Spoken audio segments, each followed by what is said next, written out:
এটা ডিমের মতো দেখতে হলেও ডিম নয়। বাড়িতে সয়াবিন থাকলে এমন একটি রেসিপি করতেই পারো যেটা দেখতে ডিমের মতো কিন্তু ডিম নয়। তো চলো একবার রেসিপিটা দেখে নিই। রেসিপিটা খুবই সহজ, যে কেউ বানাতে পারবে। নমস্কার, এস কুকিংয়ে অনেক অনেক স্বাগত। আজকে চলে এসেছে একটা নতুন রেসিপি নিয়ে। ভিডিওটা পুরোটা দেখার অনুরোধ থাকলো। তো চলো আমি রান্নাটা এবার শুরু করি। আমি এখানে একটা পাত্র নিয়ে নিয়েছি, আর পাত্র একটু কম সয়াবিন নিয়েছি। আমার চ্যানেল এখনো সাবস্ক্রাইব করা না থাকলে চ্যানেলটি সাবস্ক্রাইব করার অনুরোধ থাকলো, আর একটি লাইক করতে ভুলো না কিন্তু। এখানে একটা কড়াই বসিয়ে দিয়েছি, আর কড়াইতে আমি 4 কাপ জল দিয়ে দিচ্ছি। জলে 1 চামচ লবণ দিয়ে দিচ্ছি। এবার দেখো জলটা ফুটতে শুরু করে দিয়েছে। এবার আমি সয়া বড়িগুলোকে দিয়ে দিচ্ছি, দিয়ে ভালো করে সেদ্ধ করে নিব 5 মিনিট মতো। একটু নাড়াচাড়া করে দিচ্ছি। 5 মিনিটের পর গ্যাসের চুলাটা বন্ধ করে দিয়েছি। এবার আমি সয়াবিনগুলোকে তুলে নিচ্ছি একটা পাত্রে। সয়াবিনগুলোকে তুলে নিয়েছি একটা পাত্রে। এবার আমি সয়াবিনগুলোকে ভালো করে জল দিয়ে ধুয়ে নিব। ভালো করে জল দিয়ে ধোয়ার পর চেপে চেপে সয়াবিন থেকে জল বের করে নিব।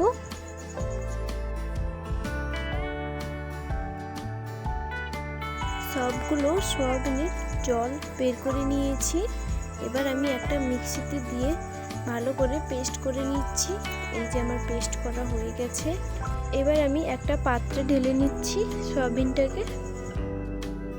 এবার সয়াবিনে আদা আর কাঁচা লঙ্কা একসঙ্গে বেটে রেখেছিলাম 1/2 চামচ দিয়ে দিলাম। 1/2 চামচ হলুদ গুঁড়ো, 1 চামচ লবণ, 1.5 চামচ জিরে গুঁড়ো, 1.5 চামচ ধনে গুঁড়ো, 2 চামচ কাশ্মীরি লাল লঙ্কার গুঁড়ো, আর 2 চামচ বেসন দিয়ে ভালো করে মিশিয়ে নিব।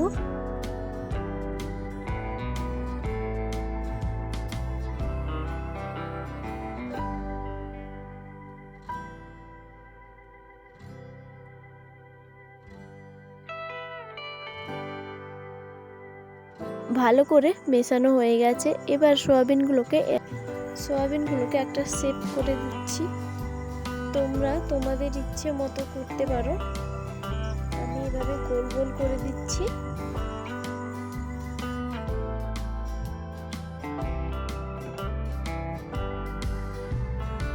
সবগুলো সয়াবিন মুইঠা করে নিয়েছি। এবার আমি চলে যাচ্ছি কড়ার দিকে। সয়াবিনের মুইঠাগুলোকে ভেজে দিব।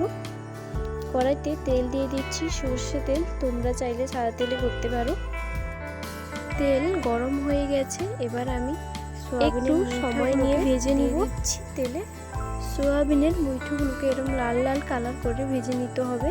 সয়াবিনের মুইঠাগুলো হয়ে গেছে। এবার আমি তুলে নিচ্ছি।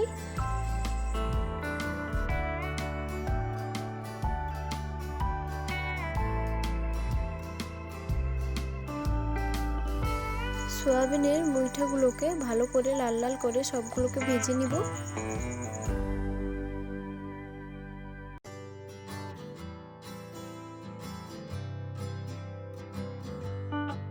সবগুলো সয়াবিনের মুইঠাগুলোকে ভেজে নিয়েছি। এবার আমি আলুগুলোকে দিয়ে দিচ্ছি। আলুগুলোকে দিয়ে ভালো করে লাল লাল করে ভেজে নিব আলুগুলোকে।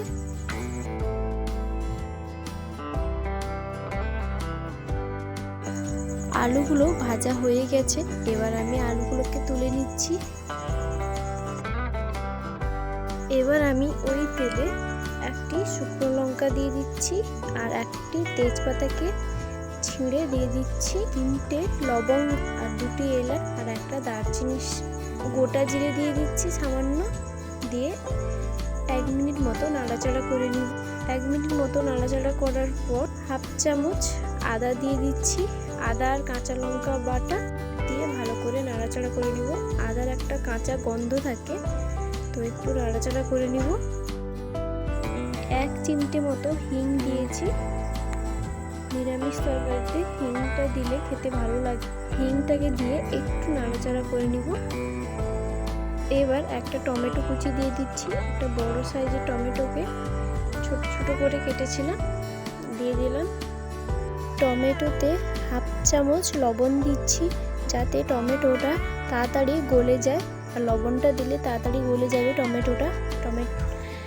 হাফ চামচ লবণ দিয়ে 2 থেকে 3 মিনিট মতো নাড়াচাড়া করে নেব।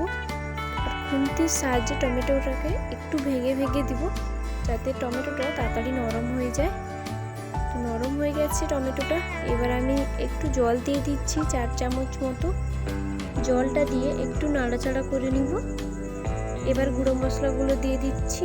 হাফ চামচ হলুদ গুঁড়ো, 1 চামচ লবণ, 1.5 চামচ ধনে গুঁড়ো, 1.5 চামচ জিরে গুঁড়ো, 2 চামচ কাশ্মীরি লাল লঙ্কার গুঁড়ো দিয়ে ভালো করে নাড়াচাড়া করে নেব 2 থেকে 3 মিনিট মতো।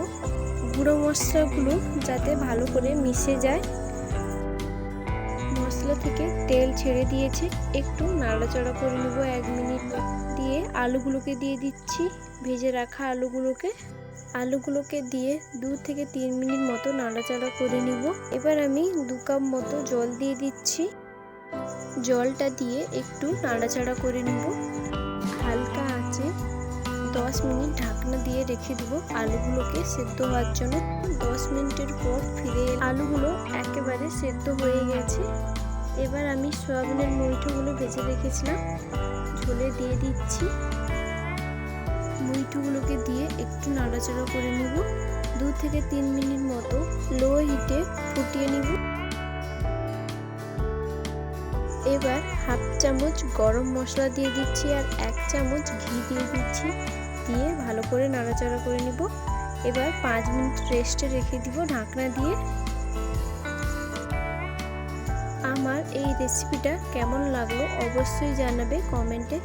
আর তোমরা বাড়িতে একবার হলেও এই রেসিপিটা ট্রাই করবে, দুর্দান্ত লাগে খেতে। নিরামিষ দিনে এইরকম একটা রেসিপি থাকলে দুপুরের খাওয়াটা বেশ জমে যায়। এটা তোমরা শুধু ভাতের সঙ্গে নয়, রুটি, পরোটা, লুচি সবটার সঙ্গে খেতে পারবে। আর কেমন লাগলো অবশ্যই জানাবে কমেন্টে। আর ভালো থাকবে, তোমাদের সঙ্গে দেখা হচ্ছে নেক্সট একটা রেসিপি। বাই।